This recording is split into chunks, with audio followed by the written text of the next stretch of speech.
Emma had never been happier. After years of noisy apartments and crowded streets, she finally found her dream. A quiet little cottage at the edge of a sleepy village. Surrounded by trees with a fireplace, old wooden floors, and the scent of lavender in the air, it was perfect. She made tea every evening, curled up by the fire with a book, and let the silence fill her bones. Even the creaks of the old house felt friendly, like the cottage was breathing gently around her.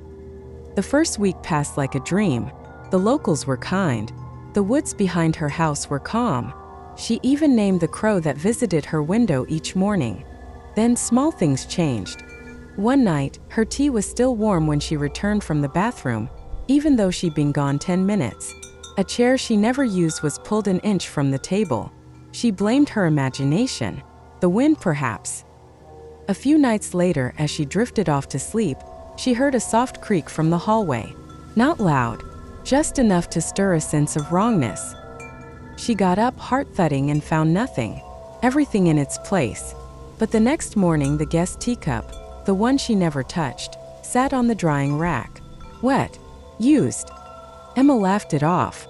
"I'm being silly," she whispered to herself, and turned the radio on louder that night. But the feeling of being watched grew stronger. Some nights she'd wake up cold, the blanket slightly tugged off. Other nights, the crow would peck violently at the window, at 3:17 a.m. exactly. The local shopkeeper, an old woman, frowned when Emma mentioned the cottage. "That place was empty for years," she said. "No one lasted more than a month." Emma brushed it off.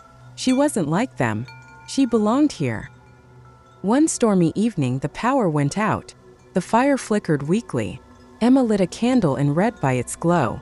As she turned the page, she froze. There, in the corner of the room, a dark figure. Still. Watching. No face.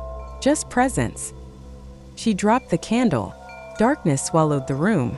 When the lights returned, it was gone. The door creaked open. Wind. No. Footsteps. Heavy. Slow. Emma grabbed her phone and ran. She locked herself in the bathroom, shaking. An hour passed. Nothing. Silence. Then a calm. No one was there. Nothing had moved. Maybe she imagined it all. The cottage stood quiet. Warm again.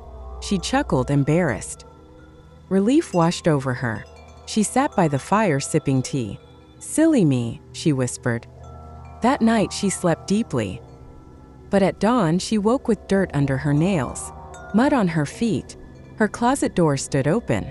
Inside, scratched into the wood, were 5 words. "Thank you for letting me in." She hadn't opened the door.